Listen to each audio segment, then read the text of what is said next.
Welcome to Alan Talks Movies. Today we will be diving into Deadpool and Wolverine, the first rated R theatrical installment in the MCU, and the third installment in the Deadpool movies, and the final movie in the Fox universe, which began all the way in the year 2000. This review will contain spoilers for Deadpool and Wolverine, the previous Deadpool movies, and Logan.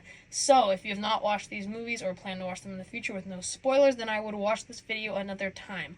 So, without further ado, let's see if this movie is going to be a good finale to the Fox X-Men universe and a good film to continue Deadpool's story after the events of Deadpool 2. A brief summary of the plot is that Deadpool's universe is dying because the anchor being, or Logan, is dead due to the events of Logan.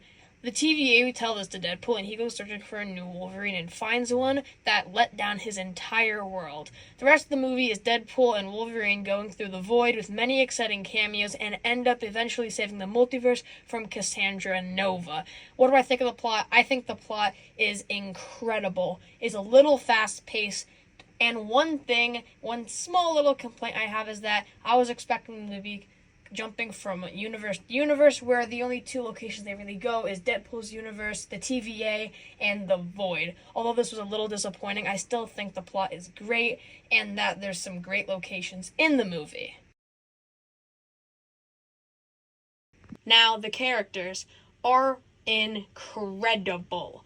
Now, the Deadpool 1 and Deadpool 2 characters aren't exactly in the movie a lot, which I find a little disappointing, and Cable does not return, or Domino, which is also a little disappointing, but the main focus of the movie is obviously Deadpool and Wolverine. And how do I think they were handled? Incredible. Deadpool, played by Ryan Reynolds, is incredible in this movie, and you can really tell Ryan Reynolds is passionate about this character, and none of these movies would be getting made if it wasn't for Ryan Reynolds' passion of the character. You can really tell that he is trying his absolute best, and honestly, he really is the definitive live-action Deadpool for me. Now, Hugh Jackman is also incredible. He really is the definitive live-action Wolverine for me, which makes these people a great duo on screen. And over the 24-long period he's playing the character, he still is incredible, and honestly, I cannot picture anyone else in that role. He really is passionate about the character as well, and you can clearly see he was not forced to come back. It was his decision, and his decision alone, and he really is just great. Nothing else to say other than he is incredible, both of the characters. So let's move on to the cameos of the movie.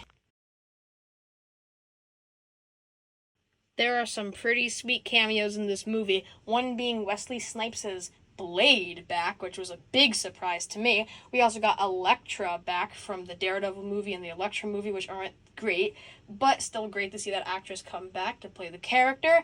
We also had Channing Tatum as Gambit back, who never even got to play the character in the first place, with him being promised to get a solo movie and never receiving. And it's really great to see him get to play that character, and I do hope he gets that solo movie eventually. We also had X-23 from the Logan movie come back, even though in multiple interviews she said she wasn't coming back, but honestly she probably just had to lie due to Marvel. And I'm fine with her being in the movie. I have no complaints about that. I think all the cameos that I've gone over so far are great. Another one that is great is the Human Torch, played by Chris Evans, back, which was a big surprise, probably the biggest surprise in the movie, because I did not think they were going to be able to get that actor back, and he comes back, which is great. We also got Happy Hogan, who comes back very briefly.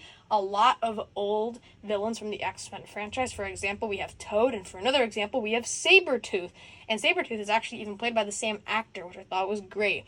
Now, off the top of my head, I can't really think of any other cameos. There's probably a couple small ones I missed. Like, for example, the big Ant-Man, which I just remembered right now. But, yeah, other than that, all the cameos were great. There was none that I thought that one really shouldn't be in there. I thought every cameo was great, and honestly, it didn't really feel like it was bringing the movie down. I think every single one enhanced the movie, so no complaints for this. The action in this movie is incredible. One of my favorite action sequences is the one where Deadpool and Wolverine are fighting off the Deadpool Corp, which is honestly my favorite in the entire movie. Another one that I really like, that I've been seeing a lot of people saying they don't like, is where a bunch of the cameos, like Elektra, Blade, Gambit, X-23, and Deadpool and Wolverine all fight off Cassandra Nova and all of her goons. And a lot of people said it wasn't that great. I personally really liked it, especially the Gambit fight. That's just my opinion. I also really liked the Deadpool versus Wolverine fight that was shown in the trailers a lot. So I have no complaints of the action. The only thing I will complain about is every once in a while the CGI was a little iffy. It was great. I think there was only one scene that was bad, and I think it was the one right after they fight the Deadpool Corp that everyone's been talking about, where it looks like that the video game characters after they jump out of the bus. Personally, it didn't bother me that much when I saw it. Now that I've seen it like online, I cannot unsee it. But yeah, action is great. Really no complaints. So yeah. To wrap this video up, I want to give Deadpool and Wolverine a 9 out of 10. Is the MCU back? Maybe. Who knows? If Captain America 4 is good, we might be back. If it's not, well, we're back to normal. Unfortunately, I will be reviewing Captain America 4 when that comes out, and I really do hope it is good. Now, one thing I just want to say is, yes, 2 movie reviews within the span of 2 weeks. I never thought I'd be able to do it.